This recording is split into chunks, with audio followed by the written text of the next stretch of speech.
hand in hand with the people of Palestine to be able to deal with their aggressors and their oppressors. It's quite sad, the current development in Palestine.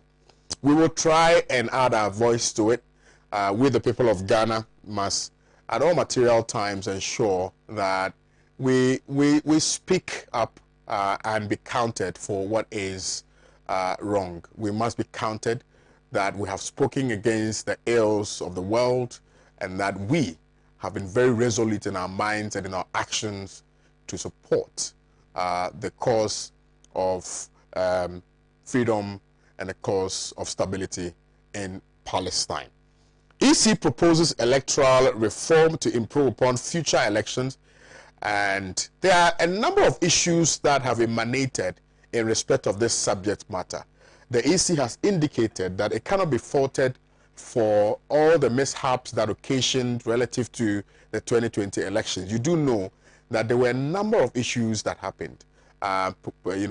Police brutalities, people being killed, people being maimed. EC says that it cannot be factored into the equation when we're having conversations about the, the issues that sprang up relative to the 2020 elections.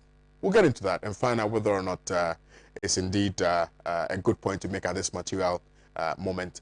And I'm sure you also do know that the people who represented the EC across the 275 constituencies are complaining that they've not been paid just as yet. We don't know why.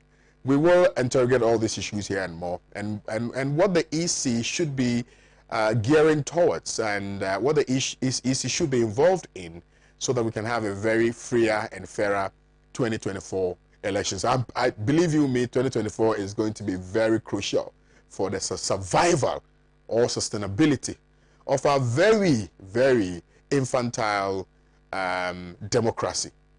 So yeah, we will get into all of that. Cancel Africa's debt. Akufo-Addo calls for reconstruction of global financial architecture. Yesterday, that issue came up. Some African heads of state have visited Paris, France, to have a conversation regarding how we can resuscitate the demise of the African economy relative to COVID-19, and how the global economies will be able to assist in that regard to ensure that Africa is given some breathing space in order that we can resuscitate our economy. Question has been whether or not the economic structure or the global economic structure really is fit for the purpose of the African economy. These are questions that are burning that ought to be discussed here on the show. And if you listen to the President of the Republic of Ghana, he indicated clearly and unequivocally that the Bretton Woods institution has created an atmosphere of inconvenience for the global, for the African economic, structure. But the question is, did they create the Bretton Woods to support the African economy? These are questions that we need to really be asking on the morning show. New normal after COVID-19, sophisticated leadership is required. Sophisticated leadership is required. And we're going to be touching on that as well. MPP Best Managers of Ghana's Economy, Yabo Abian Samoa, is blowing hot and touting really the prowess of the MPP administration in respect of the management of the Ghanaian economy. Now, these are the issues that we've tabled for our conversation. My panelists are already here seated. I have been joined in the studios by Dr. Hassan Rashid Pelpo. Good morning. Hello, good morning. How are you? I'm doing well. Yeah? Yeah. Yeah. I love your blue, by the way. Oh, thank you. And I love the gift given to you by our sister, my sister. We're not going to get into that. We're not going to get into that. Yes. And also a special good morning and welcome to our in-house political alchemist. Our very own Doc. Good morning to you, sir. Good morning, sir. I trust you're doing very well. Thank you. Fantastic. You look absolutely dapper. Thank you. I've told you now that you want to really compete. Oh. No, I'm following you. You can't be following me like that. You are competing. There's a difference between following and competing. I'm just following you. Trying to overtake. I'm telling you, ladies and gentlemen, Dr. Marzouk this morning. And also, I can see from the corner of my eye, Dr. Kweku Mauto, a senior lecturer at the University of Professional Studies, UPSA, here in Accra. He's here. I've seen him from the corner of my eye. I'm sure he will be taking a seat in just a matter of seconds. But let's quickly zoom into action and kickstart the conversation from a global perspective. What is happening in Palestine? The altercation, the conflagration, the aggression between Israel and Palestine. Unfortunately, in Ghana, it appears that we do not understand global politics. So if we don't understand something, we try to religionize it. So we have religialized the conversation in Palestine to the effect that people are saying, oh, it's the promised land. But if you go to Israel, they don't even believe in Jesus Christ, unfortunately. So it's crazy how we want to believe that this whole fight and conversation is about Christianity and it's about the promised land. They are Jewish who don't believe in Jesus Christ, unfortunately. But, well, we're here. And we'll see the turn of event here on the show. I would respectfully want to start with Dr. Rashid Pelpo, particularly because he is an international relations expert.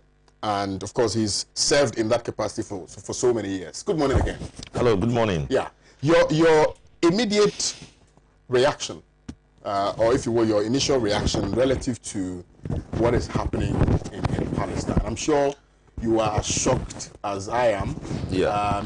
Seeing videos and seeing pictures and reading on the tabloids what is currently happening in Palestine. They want to take over their lands. It's crazy. Good morning to everyone, especially good morning to WA Central. I hope everybody is fine. A few days ago, just about a week ago, we heard about the seemingly confrontation between the two, with the Israelis fighting in the mosques, the Al-Aqsa mosques, and driving out people who were praying there because they thought that they were armed inside there with stones and whatnot. So they decided to invade the mosques and then were beating people, arresting them. And a day or two later, we heard about some bombardment coming from the Israelis. No, from the Hamas, into Israel, and then a quick reprisal from Israel, and the battle is on. For those who don't understand how it all happened, starting from when God said, look, I want to show you where your land is. They moved them from where Saudi Arabia and other peoples are, because they were the same people staying the same way. They moved them from there, and then they came to Egypt, and then from Egypt, God said, I'm going to take you to a land which I have designed for you. And then they cross over to that place, and he said, this is your land. Beat all the people, kill them, and take the land. And that's what the Bible says. That's what the Bible said. So then the fight went on. The Israelis won and took over the land, but the people stayed there. They didn't kill all the people because they couldn't have done that, but they stayed there, and then God dispersed them again. And eventually, in Hitler's government, he decided that the Jews were a problem to the world. So he decided to kill all of them in his area of dominion. In Austria, in Germany, in all other places he conquered, he said, look, let's take the Jews away. They are a problem to the world. They are pretending to be superiors. They are not the superior people. So he started killing them. And then it was during the World War. The war was won by the Allies. Britain, France, Germany, and Britain, France, the United States, and the others. They won the war. against UK, yeah, against Italy, Germany, Japan, and the rest. Now, when they won the war, Israel, the Israelis, which had migrated into Europe, Russia, America, France, Germany, the United States, etc., decided that, look, they will have to get back to that land and own it again. But when they were getting there in 1938, it was not possible for them to just go and take the land because Britain was colonizing Palestine. And so they had to work. They entered there. The United Nations, under the leadership of the UK, bought land for them, a small piece of land for them to go and stay. The Arabs were not happy with that. They said, look, when you came to take over this land, you find us here. Now, you colonize us and you are not giving us power. You should make sure that you don't bring in people who we cannot control. But it was not listened to. And so they managed to secure that piece of land, bought it for them. From 1938 to 1948, the Israelis decided that everywhere else an Israeli was, they were moving towards that land. And that defined the Zionist movement, the Zion movement, that let's go back and take back Zion, take back the whole of the area, including Jordan, including Syria, including all that area, you know, they believe was given to them by God. But the principal idea was to take over that land which was bought for them by the United States and then extend it. Now, the Arabs knew the meaning of Zion. So when they said they were coming to take over that land, they resisted it. That's why Egypt resisted, Lebanon resisted, Jordan resisted, said, look, we can't allow these people to come and take over the land. And 10 years after they started migrating in 1948, the British decided to grant independence to the Israelis. Now, grant independence to Palestine, because the place was called Palestine. But instead of granting it to Palestinians who they were ruling, they granted it to the visitors or the newcomers.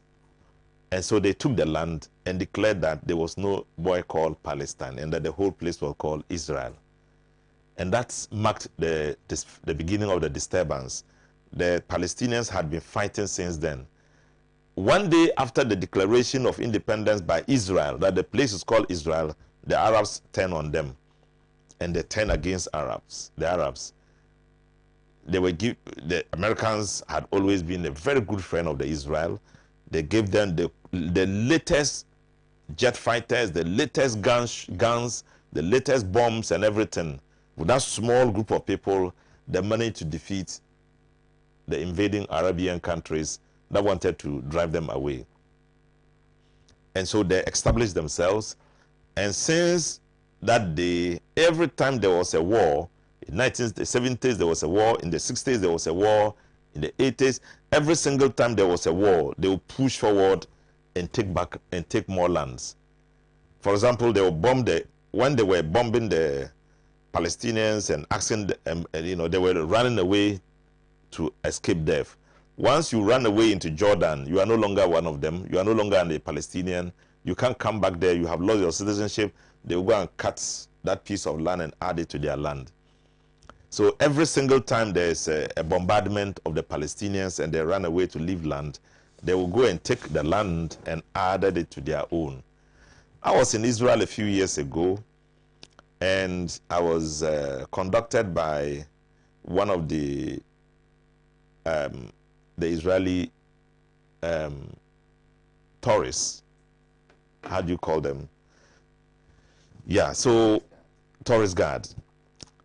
Whilst we were going, he showed us where Jesus was beaten and where he was dragged.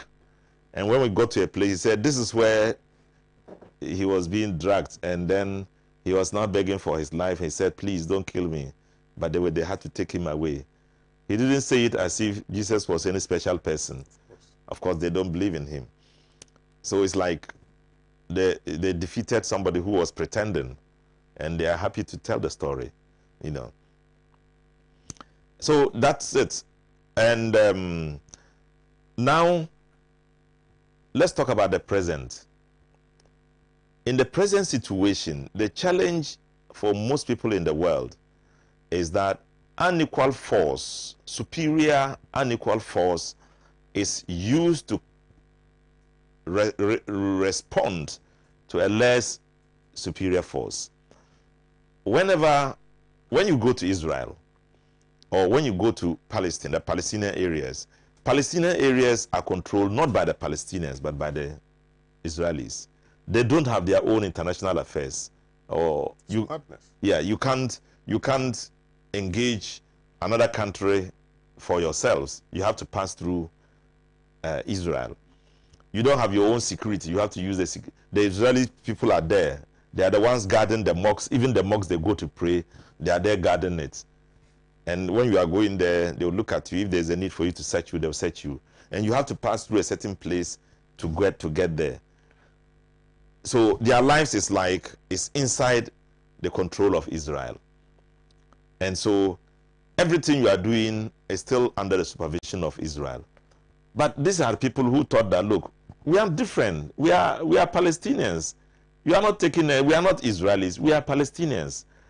And if you look at the land since 1948, which was given to the Israelis, they have taken 90% much more than they had. So if you look at the map, you now see Israel taking over Palestine inside Israel. So they don't have, you cannot travel out without passing through them. They have gone to take this land, and then isolate you there. So on daily basis, their life is under supervision and threat, you know. So anytime the young persons grow up and they begin to resist, let's do something to let these people live. The moment you try to do something, they say, hey, they have started violence, terrorists. Then they attack, and then they will come back in a more devastating manner to destroy the people, to the extent that the whole world will say, stop it, and they won't stop. Now Netanyahu is saying he will never stop this fight. He wants to continue. The United Nations get on board and said, look, let's vote to ask Israel to stop the violence. And Palestinians also stop. America block it, because America says that they are the friends of Israel and they will always and always support Israel. Now, you can't have anybody to come and save the people. They are bombing them. You see a vehicle moving, they say he's a Palestinian. They will come out from there and bomb it. You know, houses are bombed, even in where you have Al Jazeera media houses there. They've come to bomb that house, give them 1 hour, leave the place. All their materials, everything, they had to run for their lives. Then they bombed the place because they said the people are there, the Hamas people are there. When I'm speaking this way, it is not to support Hamas, but to say that I deploy violence, and I deploy the situation where people cannot or will not want to sit down to talk. Right now, you can only find this kind of thing in Africa and in the Middle East, where human life means nothing. They say they have killed 10 Israelis. They have killed more than 200 and still counting, and they are still not satisfied. They need to sit down and talk. The Hamas people need to be talked to as well, because we are attacking people who are far more superior than you. But they have no option, because your life is under threat every time. If they decide not to sell to you, you can't buy from anybody, because you have no external relations. So Israel can say, look, we are placing sanctions on you. We won't sell to you. We won't let you leave the country. Because if you want to leave the country, you have to pass through Israel. And then you'll be there, hungry, tired, sick. You can't do anything. And you are not open to the rest of the world. So when you resist and throw a bomb, they say, hey, the people are throwing bombs. We'll show them how bombing is. Then they will come and kill everybody, throw more bombs. So I'm saying that there is time for them to begin to sit down and reason up together. No, but you see, you have made a very fantastic point about the support they are getting from the United States of America. Yes. I mean, only 2-3 days ago, the Biden administration, I never thought they were going to do that, honestly. I thought they were more humane. Approved $735 million worth of ammunition deal with Israel. For what? You know, I mean, for what? But you know that the total amount of money given to Israel in a year is more than the total amount of money given to Africa for 5 years. And for what? So just to kill people. Yes, and they have come out to say that we support Israel. We are not going to allow the United Nations to tell them to keep quiet, to stop the bombing, and the United Nations should not vote to do it. They block it. But yesterday, thankfully, Biden came out to say that the Netanyahu should begin thinking about stopping the bombing. They should stop the bombing. But it's not enough. They can ignore him. United Nations official who went there years ago, they killed him, nothing happened. You know. So they are a force you cannot do anything about. But I think that it's time to begin to talk. The bigger challenge is the fact that even the area which the Palestinians live, Palestine, Jerusalem, the American administration and Trump has given Israel the go-ahead to go and build their embassy there. The whole world has been against it. Europe is against it. Americans, many Americans are against it. Everybody. But Trump said, go and build it. And they have gone to build their embassy there. So it's now, they have gotten closer to the point when they will kill as many people as possible, frighten as many people as possible, finally take over the land. And it will not be called Israel, not Palestine. But that is the major challenge we have. I just hope and pray that the two parties will begin to reason up together, will begin to sit down and talk, will begin to see that the world is beyond the fact that you use violence to talk, and will begin to understand that we are too fed up with the killings and the bombings every day, every now and then, and that the logical way is to plan together and live together, not to kill and eliminate each other. Right. Thank you very much, Dr. Rashid Pelpo. Right. So I need to now come to you, Dr. Kwame. Let me pick your thoughts on this issue before I come to my honorable doctor. Let's hear from you on this issue. All right. Thank you, Kwame, and good morning to all of viewers. I think last week we were here with the same issue, and this week we have to continue. Probably I will just add a little bit of the historical antecedents to what Honorable Doc has just mentioned. Doc, thank you so much for the historical background. And what you left out was that initially the British wanted to give Israel, a land in Uganda. Yeah, in Uganda, and they resisted. They didn't like it. We were lucky then. So that is why, you see, that is why this whole conversation about it is the promised land is very annoying. Yeah. Because they wanted to give them a place to settle on the continent of Africa. So, I mean, how do you... So imagine if they are giving them Uganda, they are taking over Africa. Perhaps a promised land determined by imperialists. Yeah. Well, I'll come to you. I mean, let him just make his point, and then I'll come to Dr. Mazu. You are very careful when you are speaking on such issues. Oh, you can't be careful. You can't. It's very difficult to decouple religion from it. Absolutely. Yeah, very difficult. And people are simply just naive. This people are so stuck to religion about No. You've not heard this, your big bishops and pastors there's everything about who are supporting this nonsense and saying that that's the promised land that God promised Israelis. Meanwhile, they don't even know. They are not well read to know that Israelis are not Christians. They are not. They are not Christians. It depends. There are the Jews who tell you. All right, you know what? Let me just go for this quick commercial break. Let me just go for this quick commercial break. Stay with us. Don't move with Marcel. I shall return shortly. Quick.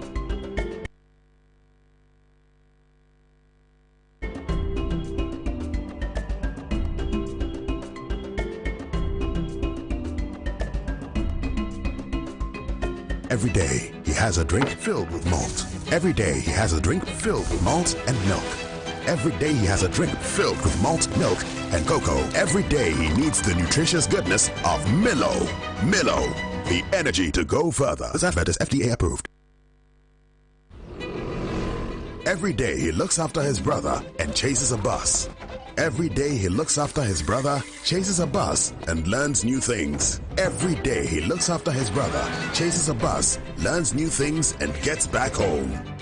Every day he looks after his brother, chases a bus, learns new things, gets back home, and helps his mom. Phew. That's why every day he needs his cup of Milo filled with the nutritious goodness of malt, milk, and cocoa. Milo, the energy to go further. From Nestle. This advert is FDA approved.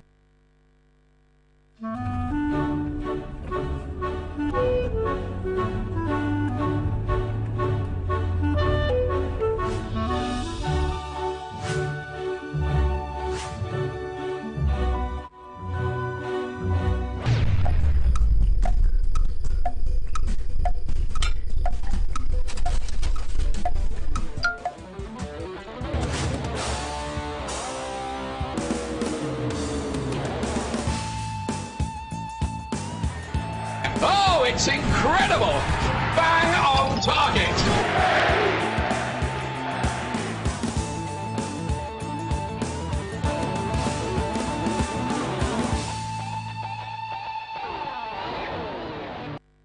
Every day, he has a drink filled with malt. Every day, he has a drink filled with malt and milk.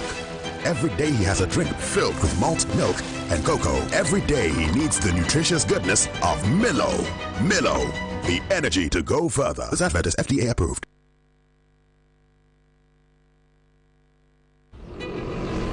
Every day, he looks after his brother and chases a bus. Every day he looks after his brother, chases a bus, and learns new things. Every day he looks after his brother, chases a bus, learns new things, and gets back home. Every day he looks after his brother, chases a bus, learns new things, gets back home, and helps his mom. Phew. That's why every day he needs his cup of Milo filled with the nutritious goodness of malt, milk, and cocoa. Milo, the energy to go further. From Nestle. This advert is FDA approved.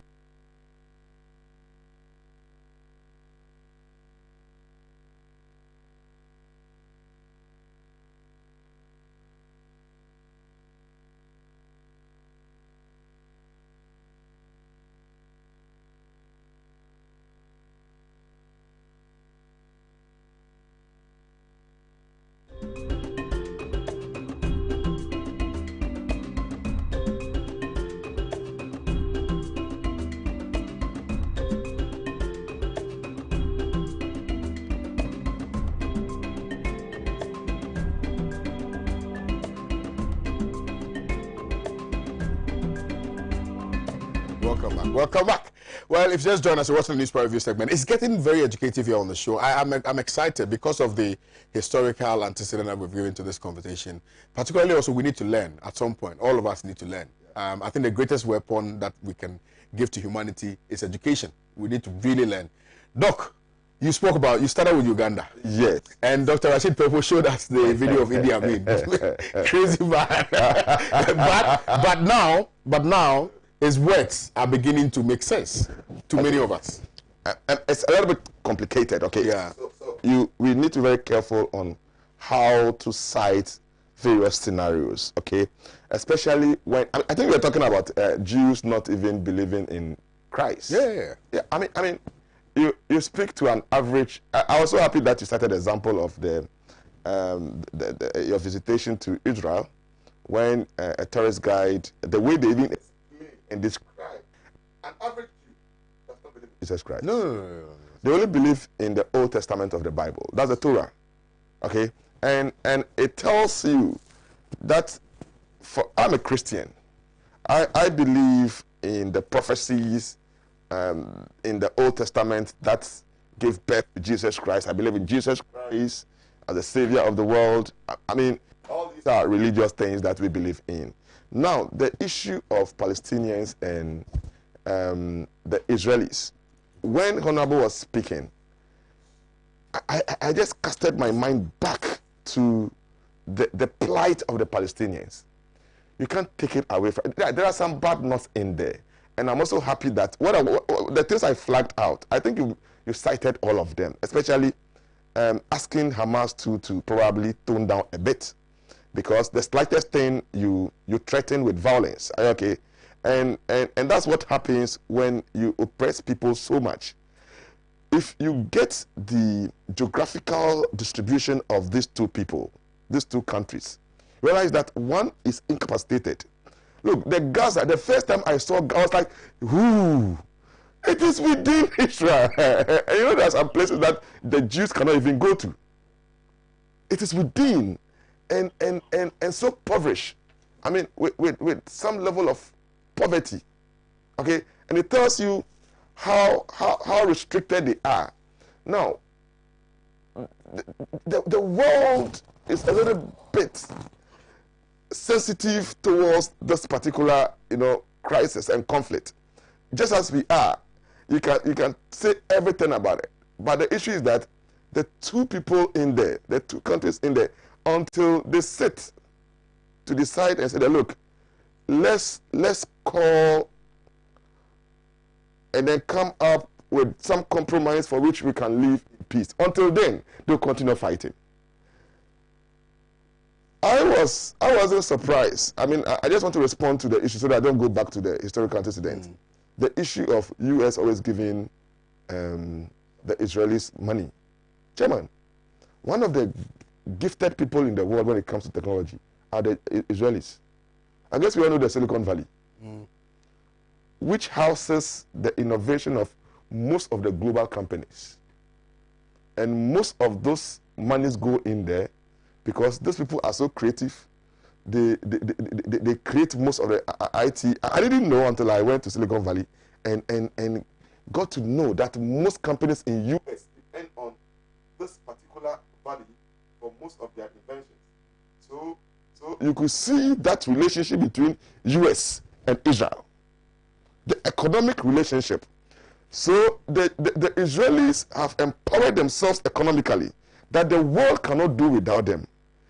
Whenever I'm talking about conflict, I try to juxtapose it with economic activities of countries. That is what has empowered them. So much so that they think they are so superior to everyone. That thing, that belief, it's what irritates the whole world. Chima, you need to talk to a Jew. I mean, the typical Jew will tell you that he's superior to everyone. Okay, and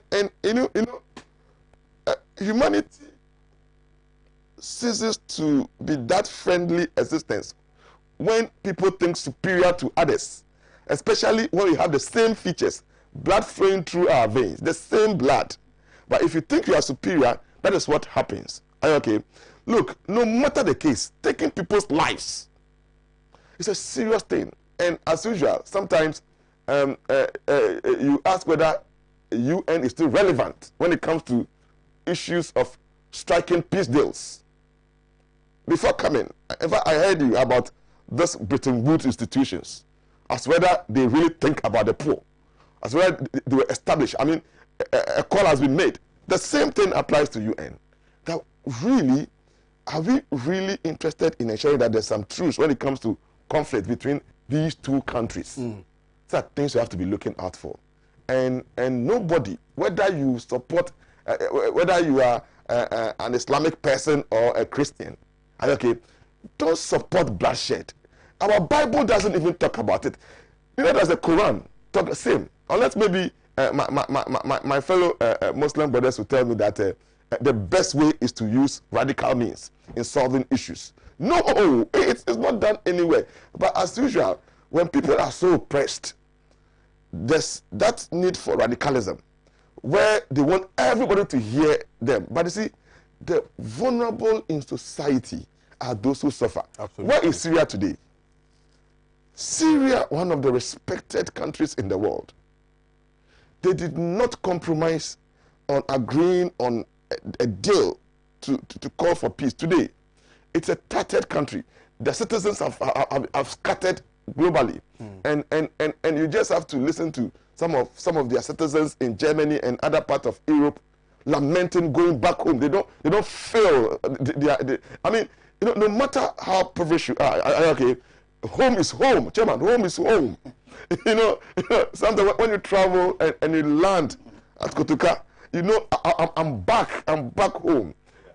In spite of all the lamentations in our society, in spite of the so-called poverty in our country, you see, when you get home, you are at peace. Look, you never feel you never feel at home when you're in somebody's country, where you have to respect virtually everything, and that's a feeling that the Palestinians are going through. I'm a Christian. You need to associate yourself with somebody who is suffering. Put yourself in their shoes before you acknowledge what they are going through. Like we said last week, okay? As a Christian, I will never lie that I'll send my child to an Islamic school for the school to compel my child to go to the mosque and pray Islamic prayers by force. I will never accept it. How should I sit down and look at my Christian religious mission schools? Are you okay? Compelling our Muslim brothers to go to a church and pray against their religious will. It shouldn't be done anywhere. No, religion is very sensitive, my brother. That is why I said this because topic. We have made it sensitive. We have made it sensitive. It is that level of education. We have made it sensitive. It's the level of education. That is why, Kwame, I like you for one thing. You say it as it is. Behind the scene we're talking about it, your brevity. I mean, you are so brave to say it. How many journalists, how many people could speak to such issues? That if you are too religious, you see, you don't think. You stop to think. Sometimes, I'm telling you, people cannot distinguish between religion and spirituality. I don't get it. Okay, religion, to a large extent, is supposed to prepare you spiritually what? Strong and fortified, and believe in the existence of God, and do good. Don't kill your neighbor. So why should a religious person or an institution be happy with conflicts? Why? That should be the case. So you see, you need to put yourself in the shoes of the oppressed before you probably have to comment on some of those things. All that you can use your medium to say that is that, look, UN, US, and I'm happy Joe Biden has come out. Okay, but you see, they have the powers to say stop, because when Hamas started, okay, and then the Israeli army responded, they came out and said, let's cease fire. It tells you that let's talk. Let's talk. We all know how the peace, there's so much effort that they nearly, for that young man who shot Peresh, I think this issue would have been resolved so many years ago, over 2 decades now. It have been resolved. But when that unfortunate incident happened, then we went back into conflict. Is that what we want? Anyway, Ghana and Togo shares a border here. Look at that small part of Togo. It's a country. So why can't they give them their sovereignty for them to live as? You see, I will not accept it. I mean, it's even silly no. to harbor the thought that they should rather give them their sovereignty when they had their sovereignty. They have it. They had it even way before you came. But you see, the problem is that if that part of the country is supposed to be the promised land, then how come they wanted to give them Uganda? No, so that's why they said they don't like it. They were sacked. Let's face it, they were sacked. I just showed you the video. No, when you listen, you have the video. Please play it. When you listen to the Jews, play the Idi Amin video. Yeah, I'm listening. When you listen to the Jews, you know, they have their spiritual guys whose main responsibility is to pray for them. They came and said, look, this is not our land. Let's not accept it from the British. Let's go back to where we are. So they have to go back and renegotiate. In fact, those who led the negotiation were interested. But their spiritual people were like, no, please, this is not where we are. Let's go back to where we are. because we were there, and then something were scattered all over the world. You know, these are all issues that we hear. If you want to go back to history, sometimes you cannot make progress. Okay, it guides us all right, but these are legitimate people who think that, look, this is our country. They believe this is our country. This is our livelihood. Why do you oppress them not to be recognized? And as I said, you need to pay a visit to Israel, and then. I will never go. Oh no! You understand the whole thing. I will never go there to go and do it. You know, in Galilee, about 70% of the inhabitants are Arabs in Galilee, who are aligned to Palestinians. I'm telling you. Can I ask a question? Yeah. How do we even know? How do we know? Because we didn't write the Bible. Okay. We came to meet the Bible. Okay. How do we even know that Jesus Christ was not an Arab person? How do you know? Oh, you see, my faith tells me I'm asking this question because we don't even know the genesis of all of these things that we're using to kill ourselves. We don't know. We came to meet it.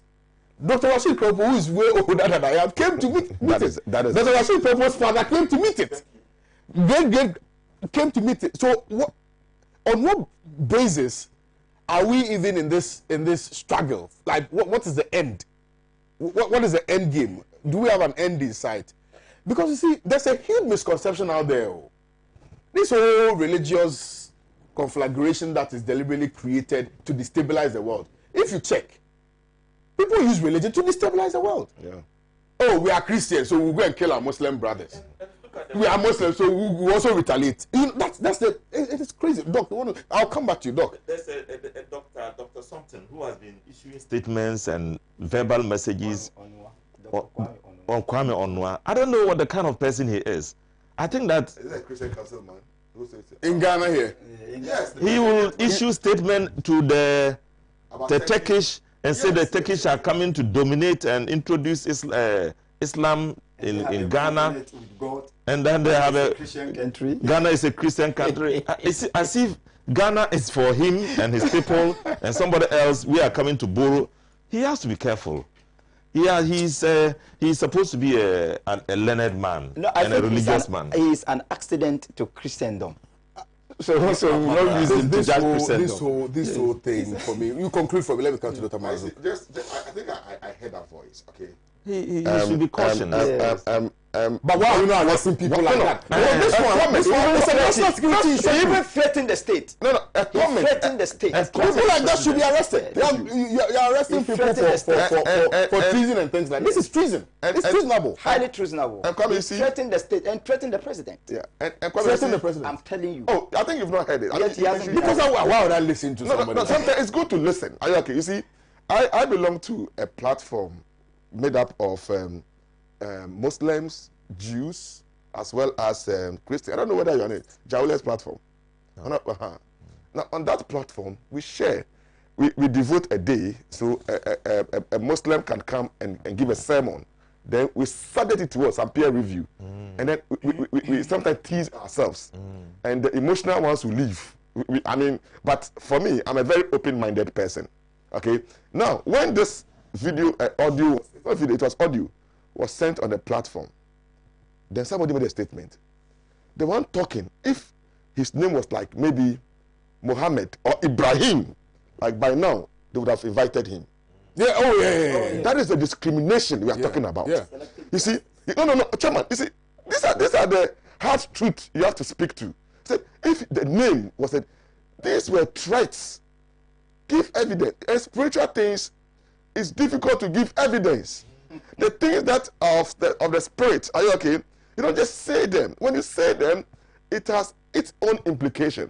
Very, very important. So some of the things are not supposed to be said, even if that is what you think you know. Yeah. Now, Chairman, why all this supremacy issue? Look, I think this message, finally, I want to conclude. This should go to Christians and Muslims. What is the essence of dominating the world? That because we are, this is a Christian country, this is a Muslim country.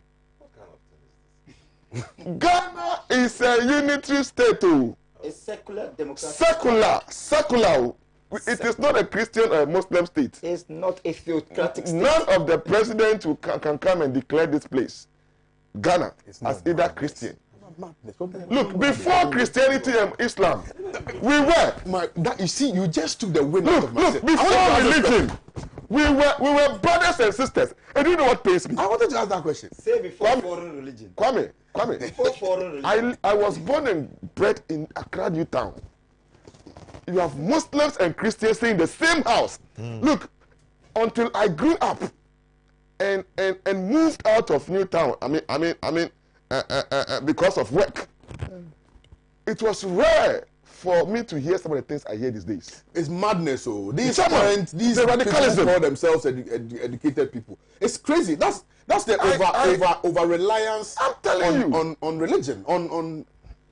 The first, in Newtown we are one. If some of you cast your mind back, one of my church members, the owner of Tobinco, when he was in crisis, on a Friday I was driving to Newtown. I go there on Sundays. On Friday, Muslims moved to his head office, organized prayers there in front of his what do you call it? And this man is a devoted, an elder of the Church of Pentecost. He was the one I was referring to. But because he lived in Newtown, where we don't discriminate among ourselves, Muslims moved from wherever they are, came to organize church, prayer in front of his place, just for him. It tells you the unity with which we have lived as people. Religion should not divide us. And that doctor is dividing Ghana with. Oh no! I don't know why he has not been arrested. No. But I don't know why he has not been arrested. National security should question him because some of those things. Let's face the fact. Turkey is coming in. The investment. I am a financial person. Sometimes you have to mediate and get finance for your clients, and there are several investors in Turkey who have the money, but they are looking for investment. So does it mean that if I'm able to get finance from Turkey for my client, it is an agenda to take over? Look, the world is an economic place. I didn't know the ones who came to build that mosque. The Turkish built. Thank you. He has a problem with the mosque. No. Why should he have a problem with the mosque? Yeah. But he wants to build a cathedral. Christian religion began with Rome building churches in Ghana. Until recently, and we didn't even understand what it was for. Thank you. Christianity, before the introduction of Christianity to the black man, didn't we have our own culture? We had our own religion. So so that's why I'm saying this is new to us, because our great grandfathers did not even know anything about Islam, or maybe they heard of it, or Christianity. They just lived, hunting and gathering. And some of us, I grew up in Zongo. Okay. I grew up. Yes. Okay. And that is why you understand the issues. No, I grew up in Asante Mampong. Okay. In the Ashanti region. In Mayanka Zongo. Where we used to play football together. Myself and my Muslim brother used to play football together. We used to eat together from the same bowl. In my case, how come that right now that we are growing, we are living that which bonded us? This is crazy. It's just simply crazy. And that's precisely what is happening in Israel and Palestine. Anyway, Dr. National security should look for him. No, they should look for that guy. And ask him. What he's saying, what he's saying, what he says is so divisive. Look, and he's not the only person. Dr. Samuel Ofori. He's not the only person. Onwa. There are several chess union. There are several. I don't know the kind of there are several people. You see, but I don't know. I think Ghana is just a special country. but for the ability of people to just resign themselves, not to react to things, Ghana would have been in flames now. It's the way because religion is so sensitive. Yeah, religion is sensitive. Politics is sensitive.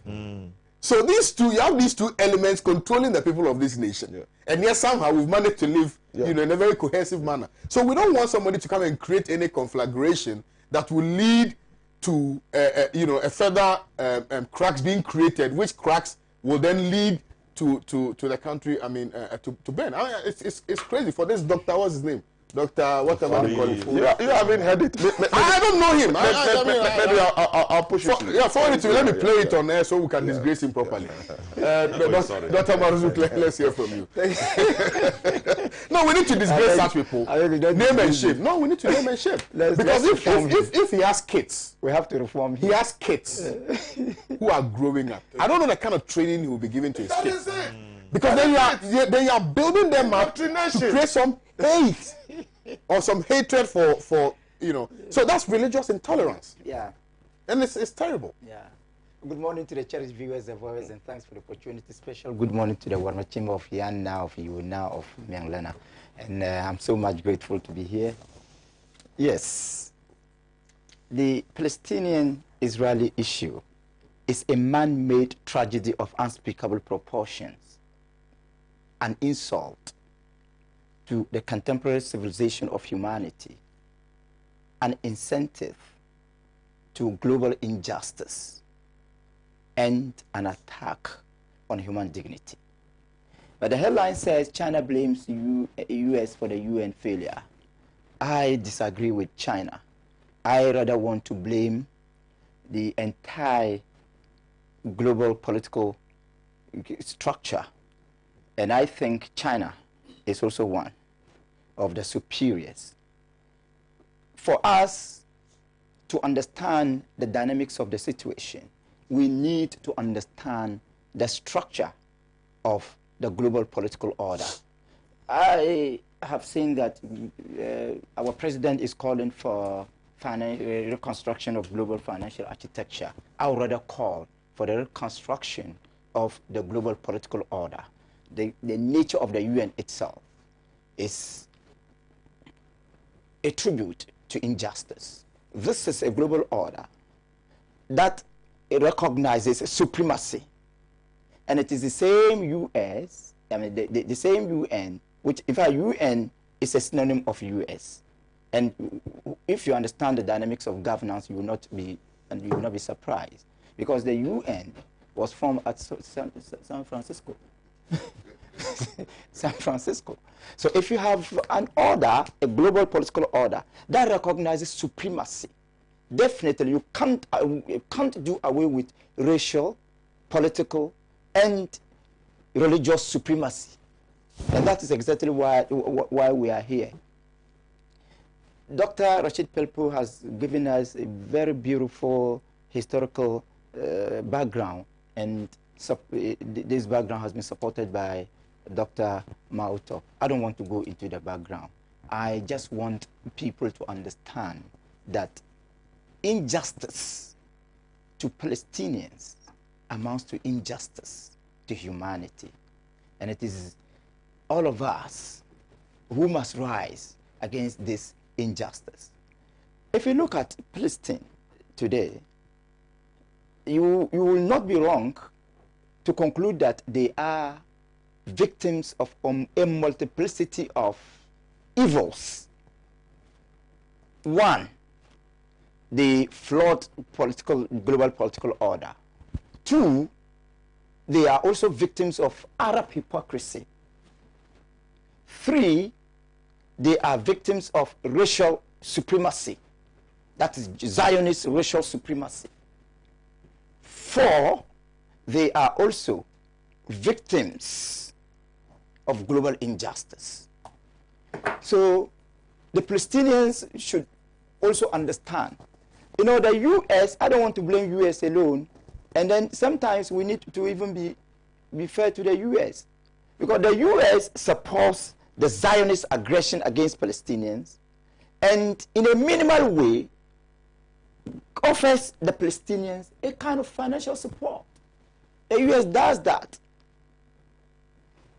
The U.S. has been able to position Israel as a caretaker nation.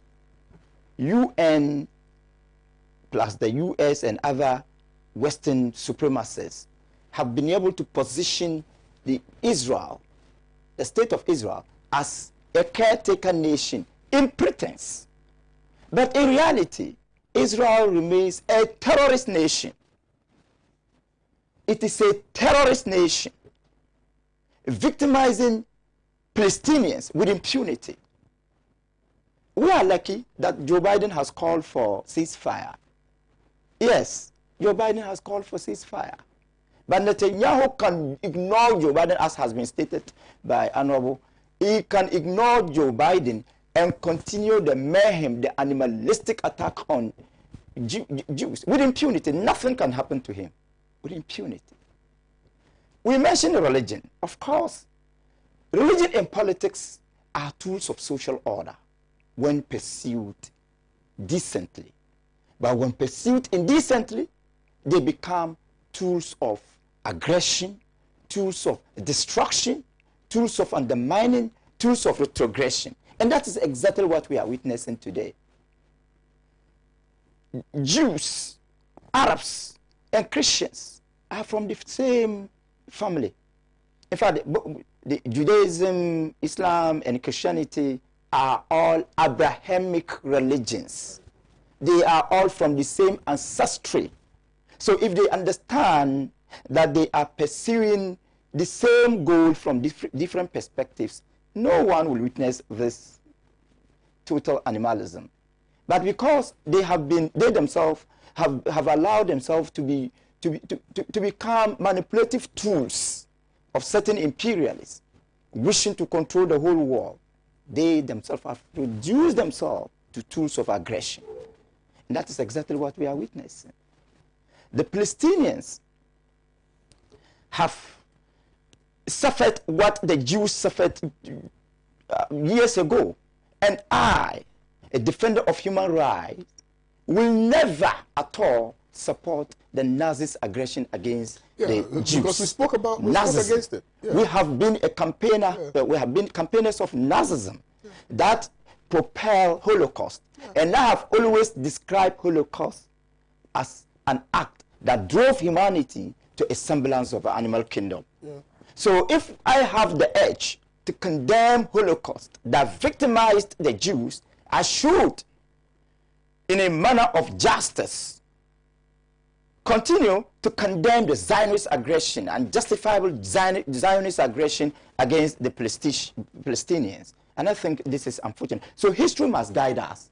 Just as the Palestinians are being victimized by the Israeli firepower, so the Zionists became the victims of the Nazi imperialism.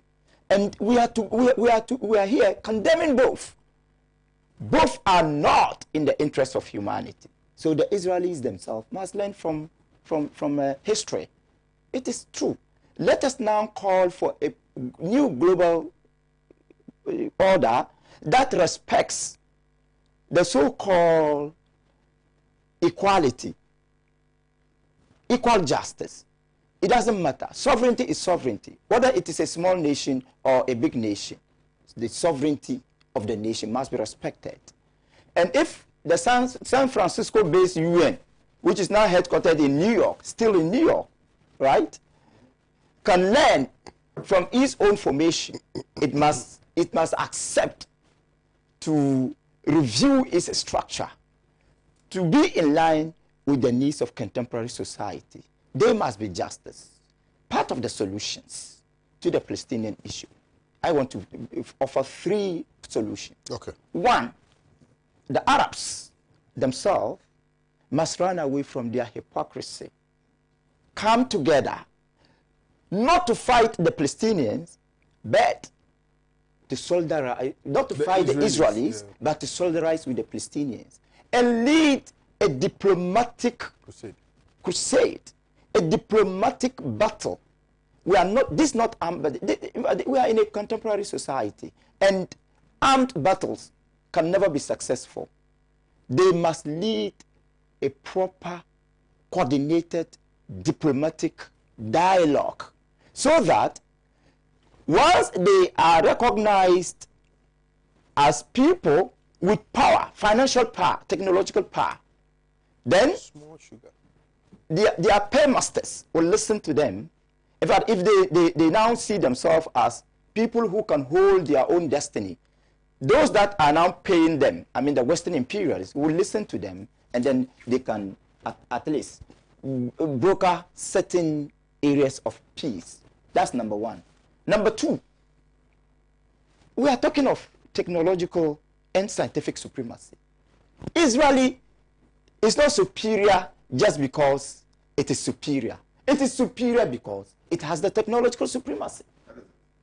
It has the scientific supremacy. So the Arabs, including the Palestinians, must come together, use the oil money. They must desist from allowing the imperialists to enjoy the oil. They should come together, pool the resources, use the oil money to invest heavily in science and technology so that they will not be dependent on rented technology. Today, most of these Arab nations depend on Israel. I'm telling you, they depend on Israel for yes, for food, for technology, for agriculture, for almost everything. While Israel is killing their own brothers, they depend on it because they don't have the technology. So they themselves must now be talking of self-reliance in terms of science and technology. You must invest heavily on technology. Right. Three, the global order, the flawed global order must be changed. The UN architecture must be changed. We cannot have that so-called concept of superpower. That concept of superpower itself is characteristic of the animal kingdom, where the fittest survive. We cannot allow that. But then we cannot end this discourse objectively without denouncing the aggressive and provocative nature of Hamas. Hamas itself must be talked to, as has been said. In fact, mostly it is Hamas that provoked the fight. And then you don't have the technological power, you don't have the military firepower. You provoke the fight, and then you allow innocent souls to be killed. Hamas must also review its combat tactics. In fact, it is not in the interest of the Palestinians to allow Hamas. Why do we even have Hamas? It is the Hamas, and I'm talking of the Arab hypocrisy. In fact, the Arab hypocrisy must be tackled head on. As for religion, it has a minimal role. I don't even think whether it has a role. All that I know is that all of them, the Christians, the Jews, the Muslims, belong to the same fraternity. Right. But Hamas, because I don't want to go into the historical, if you know the kind of antagonism between Hamas of the same Palestine and the PLO of the same Palestine, you will never even blame Israel. The world witnessed an era when there was the battle of supremacy, battle of gunfire between Hamas and PLO. Both victims of Israeli firepower. So the Palestinians themselves are now united. Their Arab brothers are now united. They are not investing in science and technology. They are not investing in education. They are just following. And because of their lack of technological power and unity, they are compelled to be victims of Zionist aggression. Right. Let the Zionists understand that it is totally unacceptable and impossible to think of extermination of a human race. Right. Let us also agree that what they are doing is genocidal. Right. And if they do not stop it, they themselves will finally become victims of genocidal killing. Fantastic. Thank you very much. Well, so Baron, Mr. Glein sent us a tweet on Twitter, and he's indicated that Jewish people believe in God and focus solely on the Old Testament. The promised land was assured them in the Old Testament, not the New Testament. The Bible is a Judeo-Christian book because God created the world with Judaism, so it's not Christians advocating for it. He sends this one to me. But the Bible was made for Christians, no? So of course, the Bible is for Christians. So the Bible, the New Testament for Christians. The Old Testament for Jews. So who are Jews then? They are not Christians. You know, we have the Injil and then a Torah. I see. About the New Testament, they don't believe it. Yes. So why did we? So what gave birth to the New Testament? Jesus. Jesus Where was authorizes. Jesus from? So Jesus was opposed to Judaism, correct? Jesus is a Jew. No, he didn't oppose to it. He's a Jew. Yeah. And they see him as a rebel. You see, from the religious scriptures. It's a Jewish rebel. Yes. That's what they perceive him to be. No, because you see, I just want to understand the context him. of what Let me try to explain it. Ghana. You know Ghana before Rawlings. Yes. Rawlings would come and introduce 1992 Constitution. Now, somebody says, no, because it was Rawlings, I don't believe in the 1992 Constitution. Which was actually the case. Yes. But he believes in Ghana, former and Nkrumah, and all the presidents who came. I believe in that. But the Rawlings era, I don't believe in it. So it means that you are a Ghanaian, but you are not in the 92 Constitution. You don't believe in anything in the 92 Constitution. So they are Jews, but they don't believe in Jesus and everything he has done, which has generated the writing of the new Constitution, the New Testament. Forgive me of my biblical ignorance, but in the Old Testament, did they get to the Promised Land? Did they ever get to the Promised Land? The Old Testament. In the Old Testament, yeah.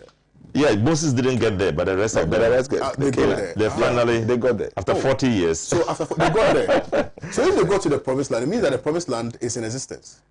So how come that they wanted to now bring them to Uganda and then found a place for them in Palestine? Now they are describing Palestine as the Promised Land. Fighting and Slavery, destruction. Are you getting my argument? Like fighting the global. Because if they go to the Promised Land, it means that the Promised Land exists. So the Promised Land couldn't have been Uganda.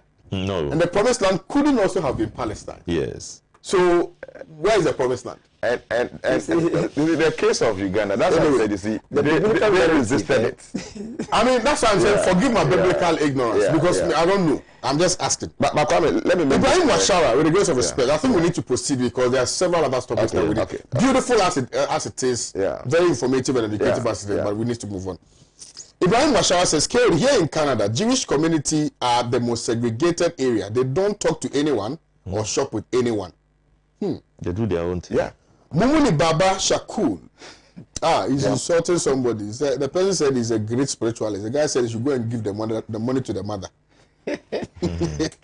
Magba says, greet my MP for Sisala West for me. Very educative program. Right. Greetings to Honorable Mohammed, MP for Sisala West. I trust you're doing very well. Please, until we appreciate what the Bible talks about the Israelites by God, we wouldn't understand the Israelites. God gave the land to them. The Bible entreats them to possess the land.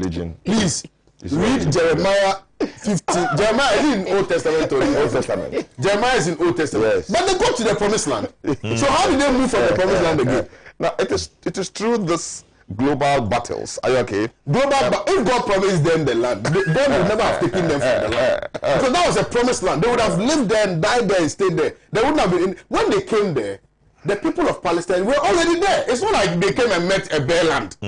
So how is that land your land? No, I don't know if I'm making sense. How is that land your land? You come to Ghana. Hold on. If you want to go into it, you come to Ghana. You come here. You come and meet Ghanaians. We are living here. You say Ghana is my land. How is Ghana your land? But God said so. When God was saying so, who was there? Were you there? You and I were not there. And you are saying God said it. God said what? We are all believing in the scriptures. We believe in the scriptures. But we don't know the source of the scriptures. That is why people say that colonialism was given credence as a result of the misconception, which misconception was used to convince the people of Africa that Christianity was the way to go. And they used that to steal from you and I. And they used that to develop their countries. They use you to build their countries on the basis of Christianity. Yeah. So we don't understand these things. I don't want to understand it. We are all living. Anyway, Samson, the day Bedu, Champion Keodi, okay, you are talking about EC, right? Keodi, you borrow someone else's room to stay. Later you claim the whole house is yours. That is the definition of the Jewish people. The Love Dollar says he's right. When people become so religious, they stop to think. Mumuni Baba Shakul says every successful person have a painful. Hey, Master, don't be sending me this kind of messages, please. We are. This is serious business on all the morning. You don't come and be promoting jujuism. Anyway, I'm upset this one. I entreat everybody to watch this movie, Escape from Sobibor. It's a 1987 movie. Yeah. I think that it explains the narcissism thing that we're talking about. It's a very great movie. Go and watch it. Have you seen it? Yeah. Escape from Sobibor, right? And it's so pathetic, you know. Extremely pathetic. Yeah. So if you want to why- experience firsthand Yes. the kind of treatment that has been meted to the Palestinian people, go and watch Escape from Sobibor. You would appreciate how, because it's more like they're in prison, With all of you have given. So they're in the middle of Israel. Yes. So they can't move to the left, they can't move to the north. They can't move. no, So no. they are prisoners. I'm saying And they are that's trying what to I'm escape from Sobibor. Israel is an occupied nation. And Yeah. because of hypocrisy of the world. Politicians. You have to give you small land. Yeah, You say, I'm taking the land. even the use of that term, occupied nation, is unacceptable. UN should not sit down for any nation to occupy another nation.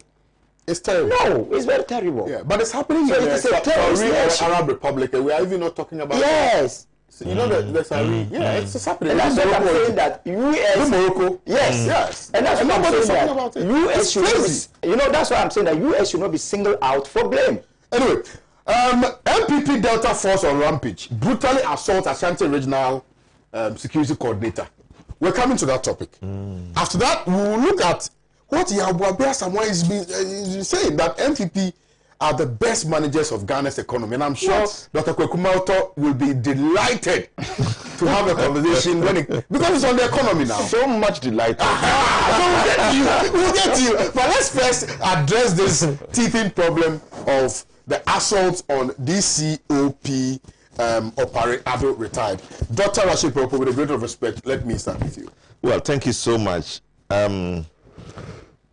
It's a very sad story. Yes. That MPP, through the president, as one of his flagship legal instrumentalities, decided that we will criminalize vigilante activities in Ghana. And so all the vigilante activities in Ghana were seen to be an obstruction, or were seen to be obstructions to our democracy and free will. And so we did a law signed by him to exclude them from our daily lives and our politics. So we didn't expect to see another vigilante group under any name coming up to do anything at all. We woke up a few days ago, 3 or so days ago, to hear that an MPP vigilante group, along with some members of the national security people, walk into the office of DCOP Operado. and Shipped him well. beat him up with the back of an AK-47, dragged him out of his office, handcuffed him, and mistreated him in a manner that nobody would expect. A very senior officer who has worked for this country for all these years, I understand 37 years, will be treated. This is a sad story, and it's sad news for all of us. It is depicting the fact that we are never serious in what we want to do, and that we have two Ghanaians. One with people who obey the law, are compelled to obey. If you don't obey, you go to prison. Another with people who can willfully disobey the law and still go free. We all saw how in the Galamsey fight, someone walked into the office of the president, gave out bribe to an individual who collected the bribe, took a phone and called to say that they shouldn't do something against the Galamsey operators. He's still there in the office. Nothing has happened to him. We have seen Delta forces attack a judge, drove her out, and they are walking about free in the court. Today we've seen Delta Force, okay, earlier on we saw another Delta Force people attack attack the national security operator in Kumasi because they appointed him and they said that that person didn't belong to the party. Beat him up, drove him out of his office. Nothing happened to them. The same thing has repeated again, that a sitting officer in his office, Ayensu Opara Ado, dragged out of his office, beaten up. Nothing is happening. We are very sad that we have developed a country to the point that our democracy is extolled, respected all throughout Africa and the world.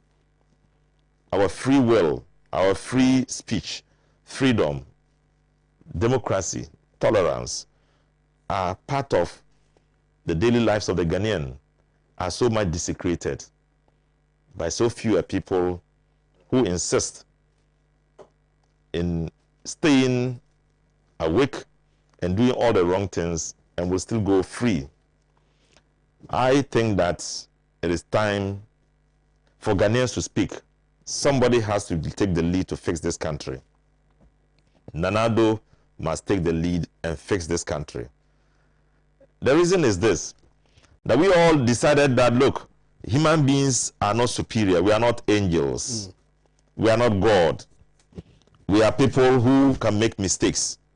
And so we decide that we will give power to one person who can enforce the existing laws, who can make laws to regulate our lives, who can ensure that he regulates the economy well, and can ensure that he carries all of us along because we repose on him power and confidence. This single person has decided that he would follow the wrongs the same way as we reject. We reject Galamsey. We don't want our lands to be destroyed. They got involved in it. We reject an economy that cannot carry us along. Right. They have overborrowed to the extent that that economy can no longer carry us. We no longer have a physical space. It's all borrowed. The monies that had been coming from other statutory sources have been mortgaged. It's difficult to run this country with these situations. Then there are criminals that you cannot judge because they belong to you. So many things are happening. Now what is left unto us is our ability to speak and criticize them and criticize that government so that at least that can help him to withstand, to be able to stand up and respond to the challenge. Now the people who criticize him, their lives are also under threat. Not many years ago, Manasseh had to leave this country for South Africa. A journalist is killed. Nobody knows how it happened. A City FM journalist was beaten up. Captain Smart, through the indulgence of external higher forces, has been removed from his job. So many things are happening to the people who speak out and complain. Even those who now come out to say, look, fix this country. It is not an individual you come and arrest. We are many. They themselves are under attack. The police are saying they can't go out and demonstrate. And judges have agreed that they cannot go out and demonstrate. You can't attack the government, even if it is legally. So on and on, we are living in a country that is now squeezing us small and expanding the lives of people who should rather be the one who should be sacrificing. And so we are in a terrible situation. And so the existence of a Delta Force, one, is illegal and must ensure prosecution. The attack of an individual without any reason, no court in Ghana, no law in Ghana would say that if somebody doesn't want to leave office, you beat the person. You can send forces there to go and beat the person. No law. It was an illegality, an assault. He was arrested and deprived of his freedom. It's an illegality. 3 major sources of illegalities occurred. And I hope and pray that all these things will be investigated, and then some prosecution would take place. So we know that, look, right, we still live in a country, so when you have a challenge, somebody else, if nothing at all, the law can still come in to help you. Right. Thank you very much, Dr. Rashid Pepo. Dr. Mazuka, I'm coming to you.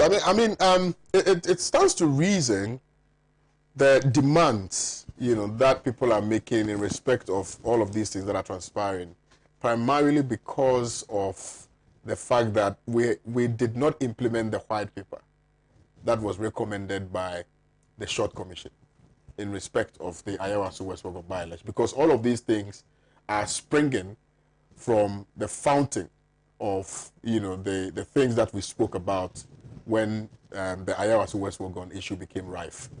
Now, if you recall, and off the back of the beautiful submission made by Dr. Rashid Pelpu, that at national security we still have the SWAT team, which was recommended to be disbanded, still in place, and Azugu still at post.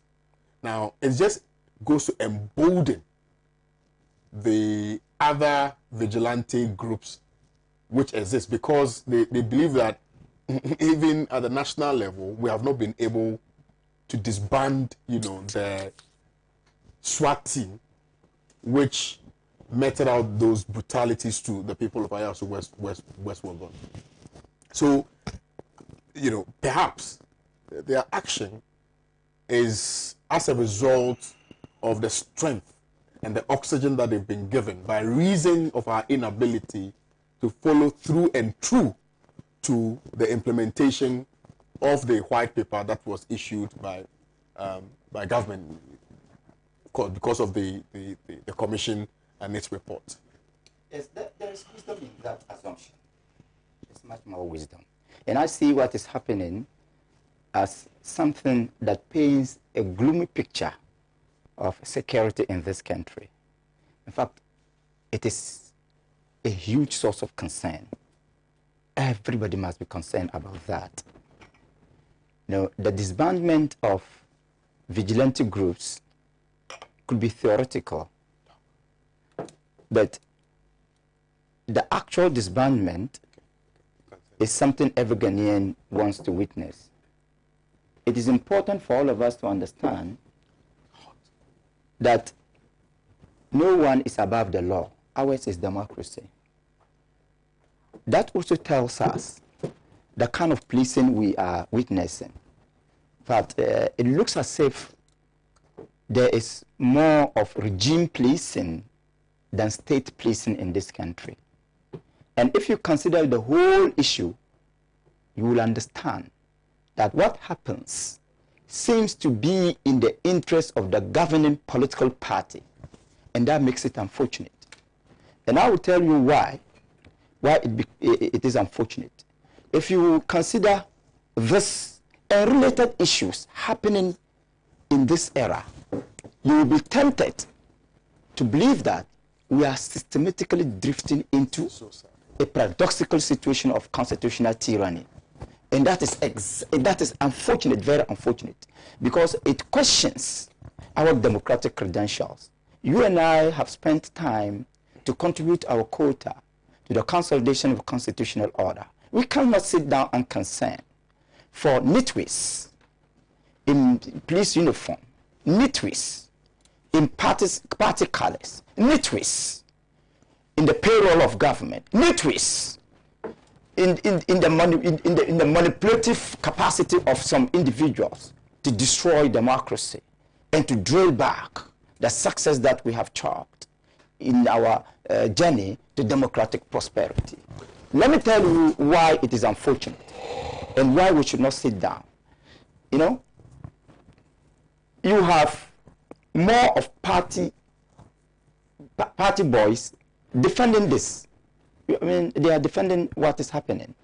And then you, instead of speaking to, instead of allowing experts, government appointees, because this is a national issue. It is a matter of national security. So government officials must speak, not people like Samuel Boabin, who seem, in fact, I respect him so much because I think he's so intelligent. He's a lawyer. Very intelligent. Yes, he cannot feign ignorance about the dichotomy between politics and governance, between partisanship and patriotism. So he knows very well. And I'm speaking to him, he knows very well. Unless, of course, he just wants to behave like a serial caller or a senior senior vigilante, a glorified vigilante boy. He must understand that this is a national issue. He should not be the one to be speaking. It should rather be the officials of either the national security or the police service or the Ministry of Interior or any relevant institution. Not he in his capacity as a party communicator. I think he's the head of the party communicators, right? Yeah. So what is the interest of the party in this issue? Because this is not a partisan issue. It is a security issue. And let's suppose we want to believe that national security has become national insecurity. If that is the case, then of course we will allow him. Right? I cannot understand. He, as a lawyer, is telling us that yes, it is within the confines of the law to use minimal force. How does he determine the minimal force? Who determines the minimal force? Is it he or the law enforcement agency or a court of competent jurisdiction? That determines the minimal force that should be used to remove that guy. Right? So if you look at the way things are going, in fact, in relation to security, we are all afraid. And it is so alarming. This is a simple issue. The man has refused to go. We are not in a banana republic. We are not in a jungle. We are in a civilized community governed by the rule of law and constitutionalism. The worst you can do to the man, the worst, and I'm saying the worst you can do, is to go to court, to apply for court order for him to go. If he refuses, you cite him for contempt of court. So why didn't the authority go to a court of competent jurisdiction for a civilized removal of this man? Even if we believe that he erred, if we believe that he was not cooperating. And I think the law should have done that. And if the law, in its own wisdom, if the court in its own wisdom decides that that so-called minimal force should be used to remove him, that would have been legal. That would have been constitutional. That would have been patriotic. That would have been nationalistic. But you allow cyber boys. And I want to believe that, I'm telling you, I want to believe that the so-called vigilante groups haven't been disbanded. They are still in operation. They are still in operation. They can operate anyhow. They may operate not in a form that we knew them earlier. Right? So if you allow those guys, sometimes in military uniform, sometimes in police uniform, if you allow those guys to go and cause mayhem, and then you see ruling political party communicators, I don't want to say noise makers, coming to defend this idiocy with all humility, with all due respect. And if the word is so strong, I do withdraw. I mean, it's unacceptable. We cannot sit down and consent, because today it is that DSP, right? Tomorrow it could be you. It could be any of us. But you see, Honorable A.B. Fuseni always says something that if you make the hyena the caretaker of your crowd, then you should not expect to come and meet something like that. I mean, so we have sat down aloof, unconcerned, and we've created monsters. And if monsters do not get, or if you are not able to feed the monsters, okay, then the monsters will find a way of feeding themselves. Yes. So now, externally, they shouldn't be seen to be operating as a group vigilantes. Yes. But within your own political party, they would have to defend their paymasters, and therefore they will come and attack you as vigilantes. That's why they're emboldened. That's why I'm saying that they are emboldened by reason of the fact that we have not deliberately decided to disband these people. Yes, it is because we have propounded beautiful theories, beautiful ideas, but we lack the political will to implement these ideas and theories. In fact, if we are able to depoliticize every issue, and if Asamoah Boabin and his party boys had been silent, I believe this matter wouldn't have been politicized. Right. And the Right. government would have found the reasons to find an amicable solution to it. Let me end that this should be a lesson to the police. This should be a lesson to the police service, even though I sympathize with that service. Yet, it must be prepared now to move from what is seemingly regime policing to what is really state policing. Okay. And in that case, I agree with you. that kind of selective justice will I be agree with you 100%, and then that actually calls for a round of applause for you. Thank you. I like the ending part. Anyway, let me read a few messages, and I'll come to Dr. Kwekumaoto. We have to definitely discuss the other issues. I'm very passionate about all of them. Good morning, Champion Kelly. Trust me, if nobody will listen to our cry on non-payment of rent allowance for prison officers since last year, we have waited for that total and nationwide strike this week. Enough is enough.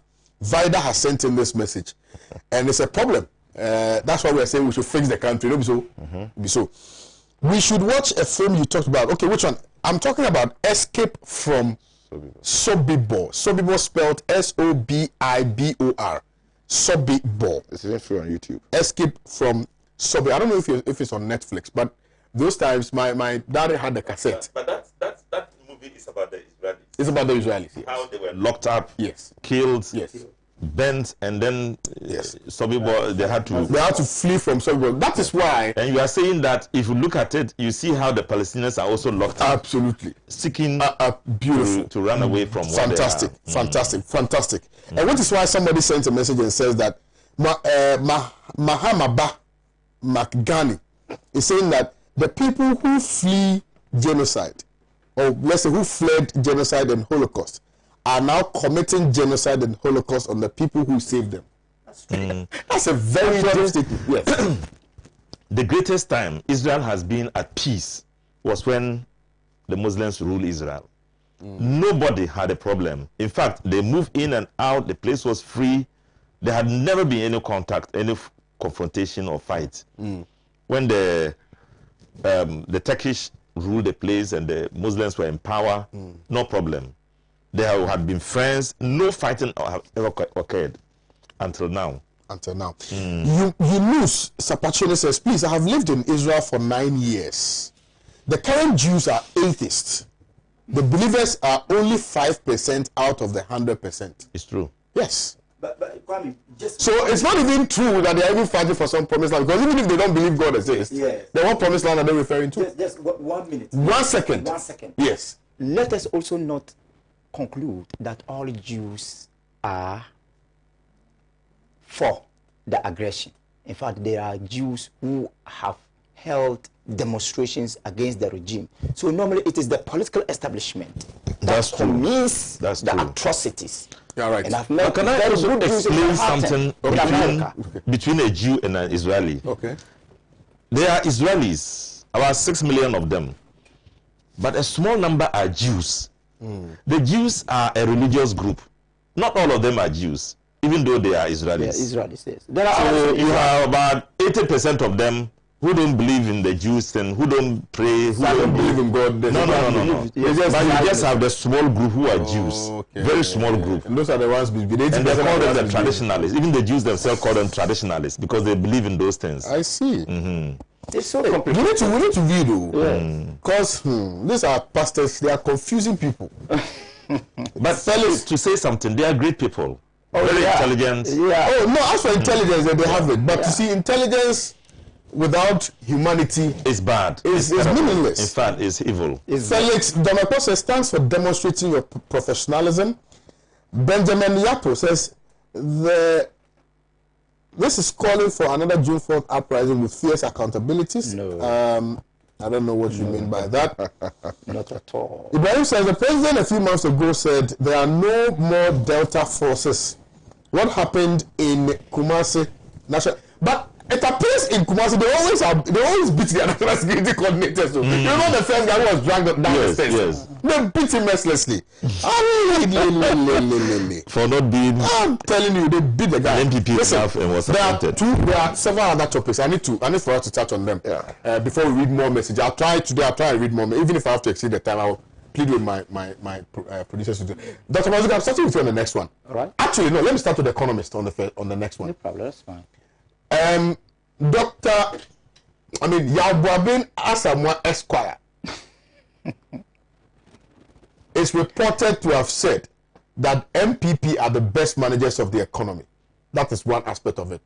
Let's marry this particular it's blasphemous statement with what the president of the Republic of Ghana has been saying in Paris, in France, when the disgraceful African leaders have decided to go and have a conversation about the African economy in an European country.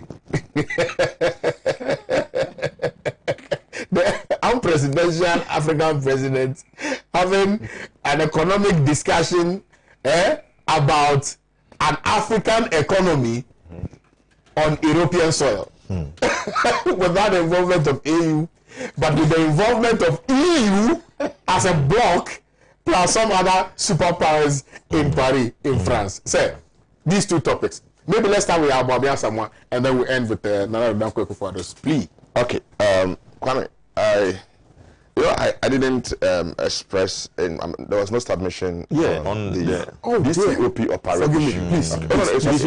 So you start with that. Start with that. I apologize. No. It's just I was just waiting. I apologize. Yeah. I apologize. It's just unfortunate that we are where we are today, and Kwame, just as I always say,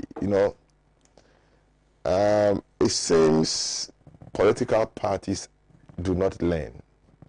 They don't learn. And I will always blame it on our constitution, which gives the executives too much powers to perpetrate whatever they want to do. That is the problem. Else, until we face reality and then take a second look at our constitution with the powers given to the executives, which ends up crippling the various state institutions. State institutions. We will always be lamenting on daily basis. Yeah. This things will happen. Look, the politicians will create demigods that will end up consuming the vulnerables in society. Yeah. That is the main issue. Now, this European Paris, I've heard several sides of the stories. Initially, I didn't want to comment on it. This week, I've commented it once on it. And my first comment was my fear. In fact, by then, I hadn't even heard from DCOP or Paris. My fear, I think on Monday, on a sister's TV station, that I hope that this has nothing to do with Galamsey. That was the angle I came from. And the next moment, when the man spoke, he said, the reason why they do not like me was because I have prevented them from Galamsey. And I said, my fear has been, revealed. That was my problem. You see, why all this? It's unfortunate where we are today. If truly it is because of Galamsey, then we are not fighting Galamsey.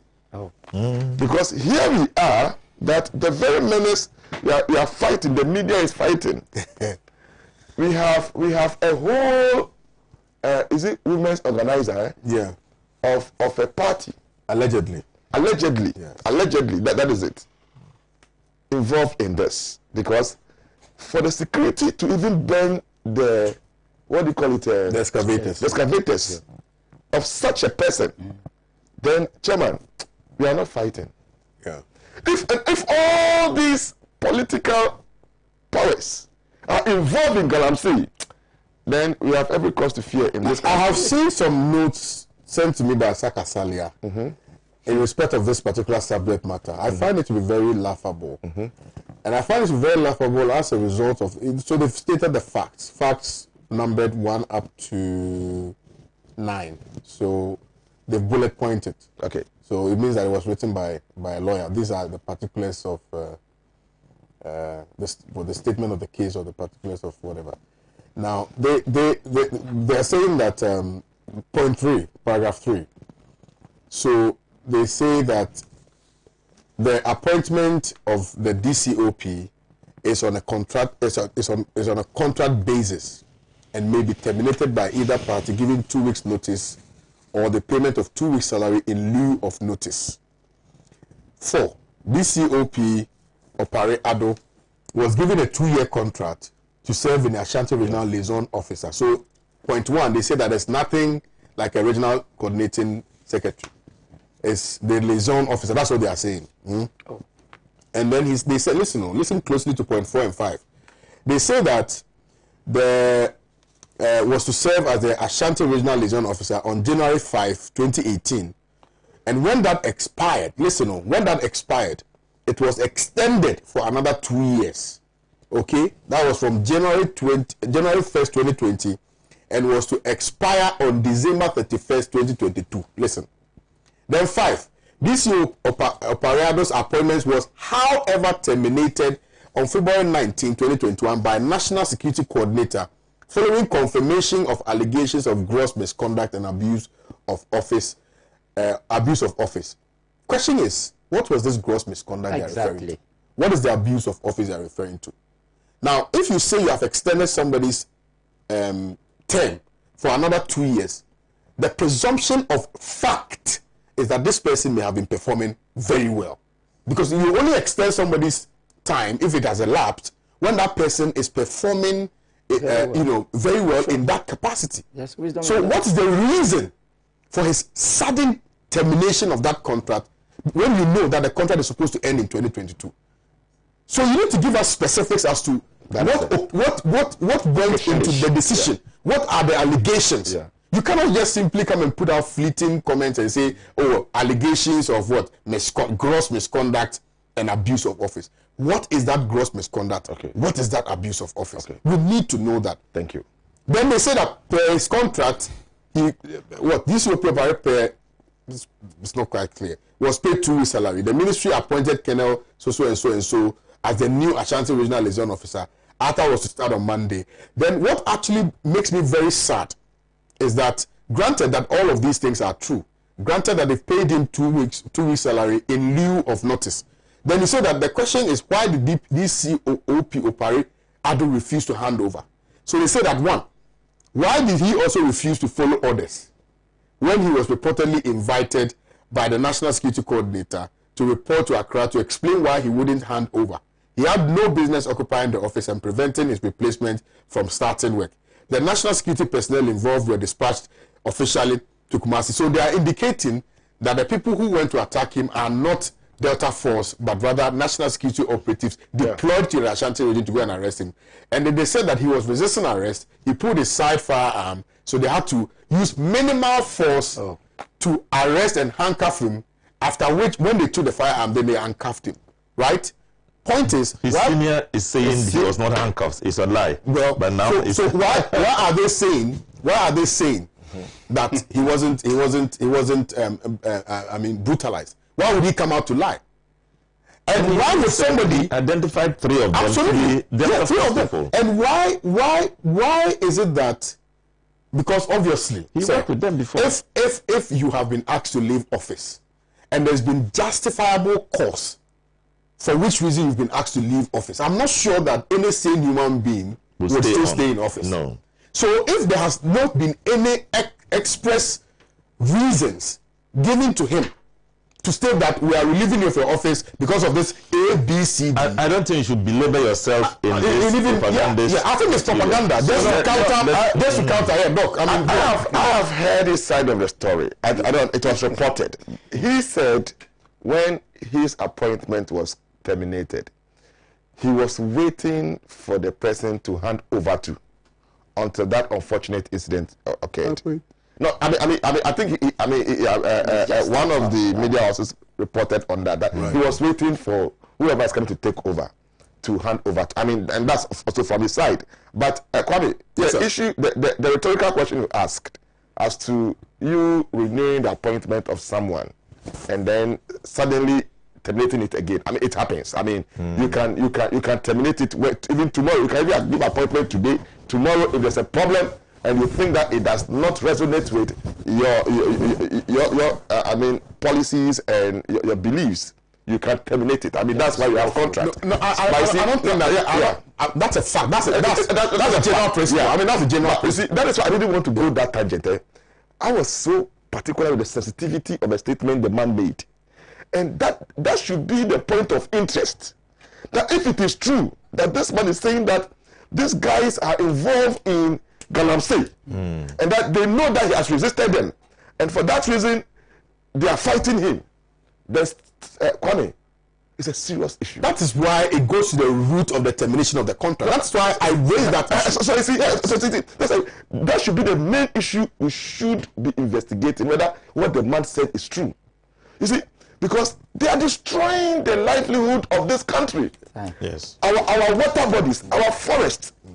And look, we have a generation future to protect. Absolutely. NPP, the best managers of the economy, and now the Black Kwame is saying that we should wait. I thought I was going to start with our president in Please, you can start with that. Go ahead. Just a statement on Go ahead. You know, the global architecture, when it comes to the financial issues, has never favored Africa.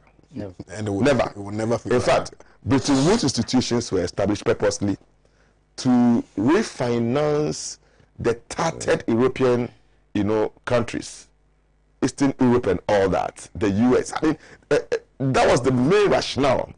We were brought in. We have always been, they ruled us. When it was even established, most of our countries were under colony, so there was no proper plan for us. Whatever the main states were planned for, were provided for, the residual was coming to Africa, and it has been like that. Now, there has been some reforms in this financial architecture where we have African Development Bank. Look, go and check their structures. The same Bretton Woods institutions have found themselves in there, providing funds. Now, at the end of the day, all that Africa is asking is that, please, treat us fairly. Just as you give free loans, concessionary loans to European countries, give same to Africa. Today, the only difference between Ghana and UK is that Ghana will go to the same market with UK. UK will get loans at 0.5%, 1%. Ghana will get between 4 to 8%. That is the most inimical thing to do if you say you are helping the poor. Are you okay? I don't, in the structures of the global financial architecture is such that Africa has been exploited, such that we have various blocks of interest. Yeah.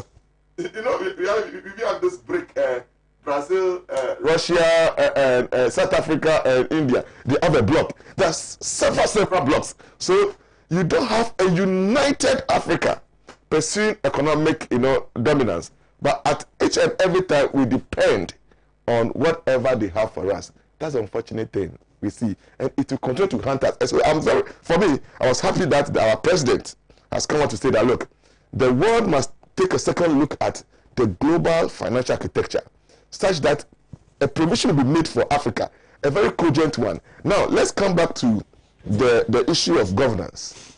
Chairman, you see, Kwame, we sometimes agree to disagree, and it must always be like that. When you look at governance, okay, the average Ghanaian just want to tell him that, okay, in the past, our inflation was 10%. Now it is 2%. In the past, the cedi to the dollar, are you okay? It was 3 cedis. Now it is what? 2 cedis or 1 cedi. If you cannot sustain it, are you okay? Or if you cannot reduce it, sustain whatever you have in there. In the past, if I was buying something for 2 cedis, today it was what? 1 cedi. And that is what we call good governance. Is it not true? So when we are talking about good governance, it is not just about rhetorics, but it's about how your output resonates with the people. Is it not true? And I will always say this: politicians must learn that you don't need to tell me that you are doing well or not. The people will know whether you are doing well or not. Are you okay? Now, Kwame, let's come back to the figures. We all sat in various studios to say that NDC didn't do well. And the architecture of our body politics does not really allow the truth. You see, politicians must tell the people the truth, but not to play with the emotions of the people, knowing very well that there are some things that if the structures are not there, look, NDC NPP can never put it right. Tell the people, let's develop together. Look, our underperformance of the CD to the other currencies, the dollar, because the dollar is a global currency. Look, no other party can come out with any magic when it comes to arresting the dollar. Kwame said. Okay, it's not magic. There's no mistake here. It is a conscious effort to put up our economic activities in order. Now, let's produce. Let's create environment for the private sector to produce, such that local products will be attractive. Let's develop most of our products in here, so that myself, Dr. Marzouk, will not travel to go and buy materials, when in actual fact we have factories. Are you okay? Yes. Established within this country. Until then, none of them can give us good governance in terms of our foreign exchange. Okay, right. So here, if you are talking about good governance, then both parties must know that good governance, according to the people, Right. is where you took over an economy where a $3 to $1 was 3.8. Right. You either sustain at 3.8 or below 3.8, or maybe 2 cities. Clearly. That is good governance. It's not true. Yeah. When you took over, interest rates, the average Ghanaian will go to the bank and borrow at 25%. Now they are borrowing at what? 16%. Okay. That is good governance. All right. These are the things we look at as average Ghanaians. Thank you. Dr. Mazu, let me come to you. Yes. Thank you. I think it's clear. This is a political rhetoric by a politician. Right, so, I like that.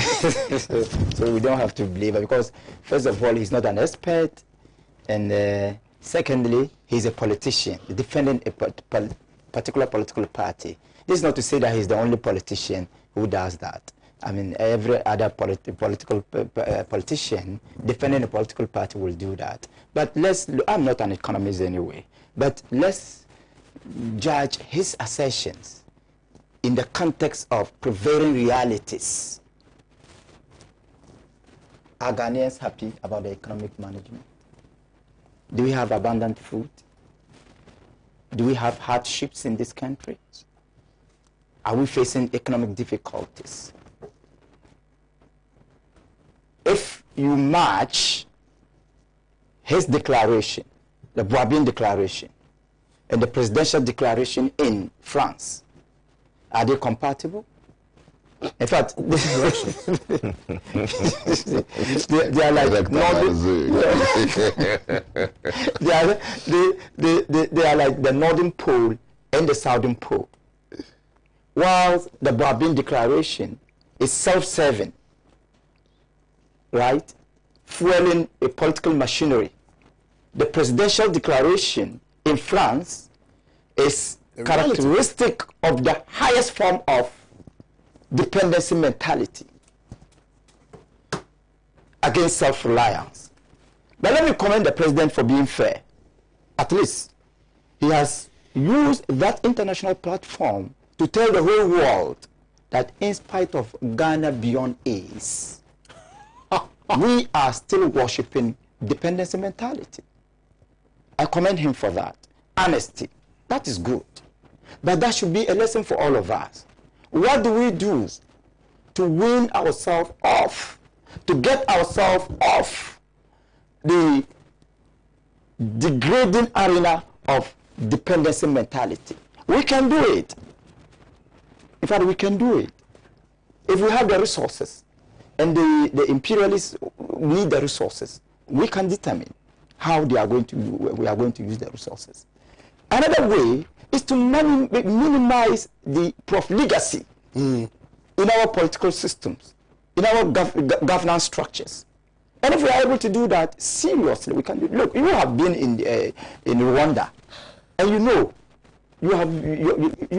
you see how Kigali is neat, how discipline prevails in Kigali. You've seen that. If we ensure economic discipline, political discipline, moral discipline, financial discipline, I'm telling you, we can cut. Religious discipline? Yeah, religious discipline, that's what I call moral discipline. Okay. We can cut a lot of excesses, and that can return to us as economic prosperity. But in a situation where we allow politicians to make all kinds of statements and to enjoy impunity, definitely we cannot grow. So all I am saying is that, yes, the Bretton Woods institutions have not helped us, and everybody knows that they are organs of imperialism. In fact, organs of economic imperialism. The economic one. Yes, yeah, economic imperialism. Yeah, yeah. They are. But can't we do without them? That is the question. Professor, finance man, can't we do without them? I think it is realistic. We can. Right.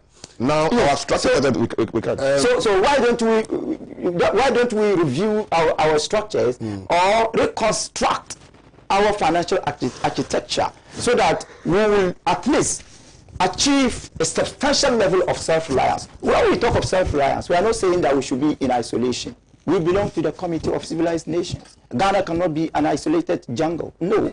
We are saying that at the international level, we must compete favorably. We must compete objectively. We must compete properly, so that at the end of the day, our competition will be, we will enjoy the benefits of our competition. So let me conclude that Mr. Boabi's statement is purely political. The president's declaration in France is purely nationalistic, realistic, and it is up to all of us.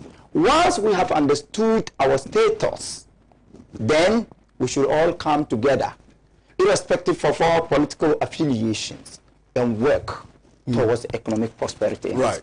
The Rock Promsy on Facebook says, "Great talk, boss." And Belko Ramsey also says, "Very laudable." Danjuma Adamu says, "Very, very good submission." Yaya Jafaru says, "On point." Brown says, "You guys are really doing well." John Great says, "Very shameful. People of Africa is a banana republic." Olaf B. Bagivela is watching us this morning. Let me do a few more messages, and then I will come to Honorable Dr. Rashid Purple. "Hello, my dear Ghanaian brother. My name is Mr. Bakari S.S. Jadama. I am a Gambian by birth. I am a keen follower of your TV station. I join the discussion every morning. I'm very interested in all your programs and activities, especially on economic discussions and political governance. Let me tell you that thousands and thousands of Africans are watching you this morning. Sure. Because of your programs and because African governments are the same. So thank you, my brother, for watching us all the way in Gambia. I will read a lot more messages, but I just want my panelists to finish their submission, and then I will get a time to read as many messages as possible. Dr. Rashid Purple, let me come to you, and then we hear from you on this point. Thank you so much. Thank you so much. The pronouncement by the MPP spokesman about the fact that his government are the best managers of the economy, I call it a blasphemy, because everything shows that this is not a time for him to be making those kinds of statements, and that at this time we should have been doing soul searching, and we should have been looking at how we have come to this point. When they took over government, Ghana's total debts was 57% of GDP. Okay. And they cried foul. Baumia was the loudest. And he labeled the NDC. You mean he was a crybaby? Yeah, he was a crybaby. He led a cry. The 57% of GDP was too much. And that if he came to government, being a former minister, a member of the Bank of Ghana, deputy governor of Bank of Ghana, they could find money to run this country without borrowing money. And that borrowing at a point when we were 57% of GDP was too much. Lazy man's approach. And that it was a lazy man's approach. Today, we are almost 80% of our borrowing, our debt to GDP. Can you imagine that? About 78 point something percent by the close of 2021. The projections is that we may pass 80%. Unbelievable. It has not happened. It had not happened in this country before. That within a space of 4 years, you could borrow this much and you have nothing significant. There's so much to show, but nothing significant, impressive to show and say that, look, when we borrowed, this is what we did with your money. Beyond the high borrowing is the fact that we have mortgaged a lot of our economy, a lot of sources of our income. Our cocoa has been mortgaged for 20 years or so. Our GET fund has been mortgaged for 15 years. Our road fund has been mortgaged. I mean, almost everything. So you are tied. The physical space has become narrow for us to operate in any manner. And let me also remind him that in 2019, the growth rate of this country was about 6.5%. It decelerated to 1.6% by 2020. So there's no aggregation, there's no upward adjustment. There was a plummeting. Yeah, there was a fall in our growth. So if you run an economy where there was growth, and by 2020 getting to 2021, you are now struggling to get 1 point something growth, you are saying you are the best managers of the economy. What does it mean? I thought he could have been saying that, look, we are failing because of COVID, we are failing because of this, and that the economy could have been better. But if you say we are the best managers of the economy, to give the impression that so much has been achieved is dishonesty of the highest order. It's an insult to the good people of Ghana. We have to admit to our faults, to the challenges facing the economy, and then work together as a people to advance the cause of growth of this country. I think that the greatest challenge we have today is our economy. And it's a big challenge. Those who have studied the economy of Ghana will know that at a point when you don't have much to boast about, when you don't have enough to borrow because your borrowing rate has been reduced, and that's a major source of our income, that at a point when growth is not accelerated by production, then we have a problem. At a point when your president had to admit that, look, we are failing and we want you to admit to forgive us our debt so that we can start all over. It is not another member of the economy who would get up, on radio to say that we are the best managers of the economy, we are doing well. If we don't admit our failure, we can never progress. The biggest challenge we have in this country is our inability to generate income through domestic mobilization of income. We are still unable to generate income through our own production. And every single time we go for borrowing, and when you go for borrowing, what you are saying is that they can continue to cheat us, they can continue to take the resources away, they can continue to buy less at a less cost from us and sell at a high cost from us, get money, and use part of it to give us as loan, to send to us as loan. Whatever concessional loan it is, whatever rate they give it to us, it is a loan you pay back and add some more money. Most of the loans we are paying, we have finished paying the principal amount. But every time the debt is because of the interest we have to pay. And this government is talking about moving away from dependency and yet getting deeper into dependency. That's the irony of it. So I think that Yobobina Samoa is joking with the people of Ghana. He's he doesn't understand what he's talking about. His president, our president, is admitting to failure. Our economy is struggling for reasons that they can explain. Yeah. But we are suffering. Whether we like it or not, this is not the best we want for our people. Absolutely. And so for him to look at all that and look us in the face and say, we are doing well, we are the best managers of the economy, it's unacceptable. It's unacceptable. Thank you very much, Honorable Dr. Rashid Topo, for the brilliant submission. A special good morning going out to our very own Ambassador Sampi Yale.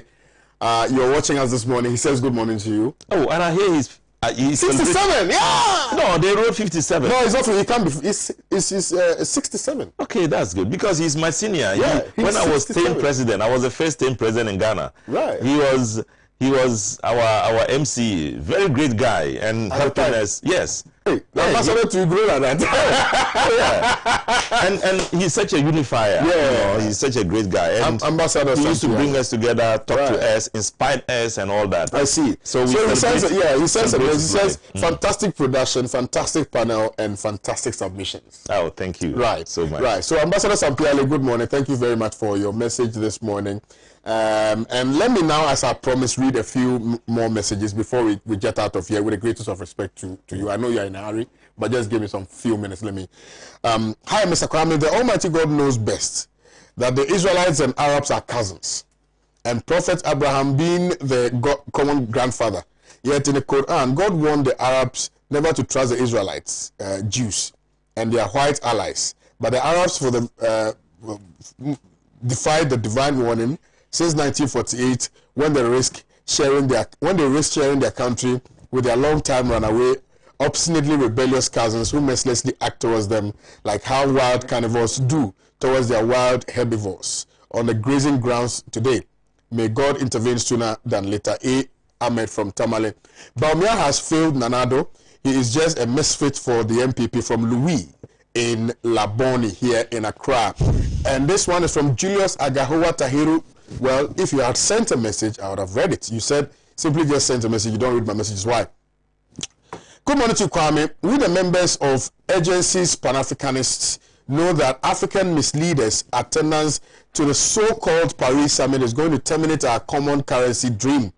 France is doing everything evil to prevent the introduction of the new West African currency, ECO. So West Africa French colonies will keep paying the 550 billion pounds euros, I beg your pardon, to the criminal French government every year. What at all have we done to our so-called leaders? And thank you. You sent this one from Cape Verde. Thank you very much for your message this morning.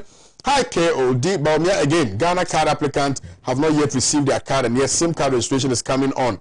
Hey, Abba Semsuni Agbo from Aflao Border Town. This one says, watching you live. But watching me live from where? Alistair Nelson. Today I'll write your number down. I'll give you a call right after the morning show, Alistair. And we have a conversation. All right. Right. Alistair says, an intelligent pack this morning. This one says, I always enjoy your morning programs. I think it will help clarify some reasons why this aggression between Palestine and the Israelites, the present Israel state, is a new Israel, well sophisticatedly formed in 1948 after World War II by America to use their technological know-how for destruction. The ancient Israelites settled on part of that land long ago, but due to disobedience to God, they went into captivity. Then America, in reinstating them on the land their ancient ancestors occupied, in which the Palestinians have dominated several centuries ago. This will generate big aggression. I'm Samuel K. from Ashaiman. Good morning to you, KOD. Greetings to you and to your panelists. Hey,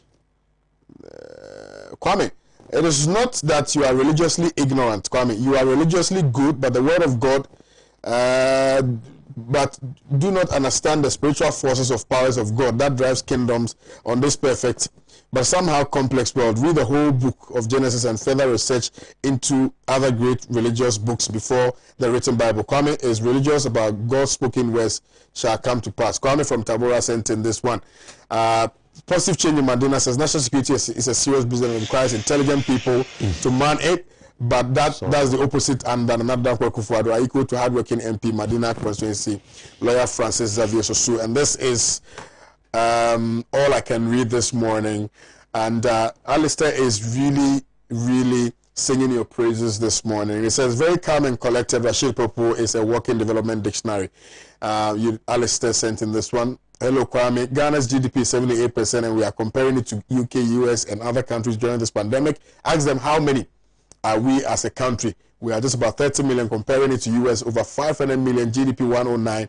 Let them answer. I'm Poku from Techiman, Bono East region. Thank you again for your time, Dr. Rashid Popo. Thank you, Dr. Kwekumato. Big thank you to you, Dr. Abubakar Mazouk, for your time as well. A big thank you to the viewers out there. You made this morning show possible. I am deeply grateful to you for your time this morning on the show. My name is Kwame Owusu. So a big thank you again for watching. I'll see you guys tomorrow. Do have a very blissful day. Salute. Thanks a lot. We're out of here.